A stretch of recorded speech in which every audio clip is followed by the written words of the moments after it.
نحمده ونصلي على رسوله الكريم أما بعد প্রিয় রোজাদার মুসলিম ভাই ও বোনেরা, আপনারা অনেকেই জানতে চান যে রমজান মাসে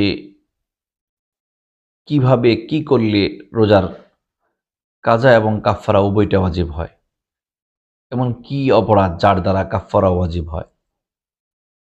তো সেটা হলো যে যদি কেউ ইচ্ছা করে রোজা ভেঙে ফেলে, সেটা হোক খাওয়ার মাধ্যমে কিংবা সহবাসের মাধ্যমে, যদি কেউ ইচ্ছা করে রোজা ভেঙে ফেলে রমজান মাসে, তাহলে ওই ব্যক্তিকে কাজা এবং কাফারা উভয়টাই আদায় করতে হবে।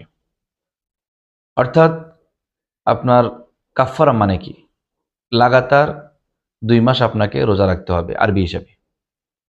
এজন্য খুব খেয়াল করে, যে সহজ কথায় বলা যায় 2 মাস যেমন 60টা রোজা। তা আপনাকে দেখা যায় যে যদি নাকি কারো ইচ্ছা করে রোজা ভেঙে ফেলে, তাহলে তাকে কাজাও করতে হবে, সাথে তার কাফারা আদায় করতে হবে। তো দেখা যাবে 60 প্লাস কাজা 61 রোজা হয়ে যায়। আর এক্ষেত্রে খুবই সতর্কতার বিষয়, কাফারা এটা লাগাতার আদায় করতে হয়। এক্ষেত্রে কোনো প্রকার মাঝখানে গ্যাপ দেওয়া যায় না। শরীয়তসম্মত যেটা, যেমন 5 দিন রোজা রাখা নিষেধ, সেটা তো অন্য মাসালা, কিন্তু এছাড়া স্বাভাবিকভাবে কাফারা আদায় করার সময় লাগাতার রোজা রাখতে হবে।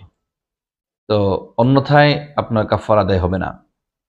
এজন্য আমরা বড় সাবধান থাকব, যেন আমাদের এমন কোনো আমল না হয়ে যায়, এমন কোনো অসতর্কতা চলে না আসে যার কারণে আমাদের উপরে কাজা কাফারা লাজেম হয়ে যায়। আমরা আমাদের রোজাকে সুন্দরভাবে রাখতে চাই, রমজান মাসের পূর্ণ হক আদায় করে রাখবো।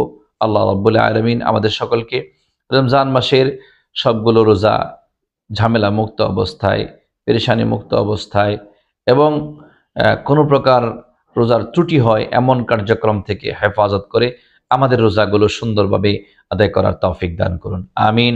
ওয়া আখিরু দাওয়ানা আনিল হামদুলিল্লাহি রাব্বিল আলামিন।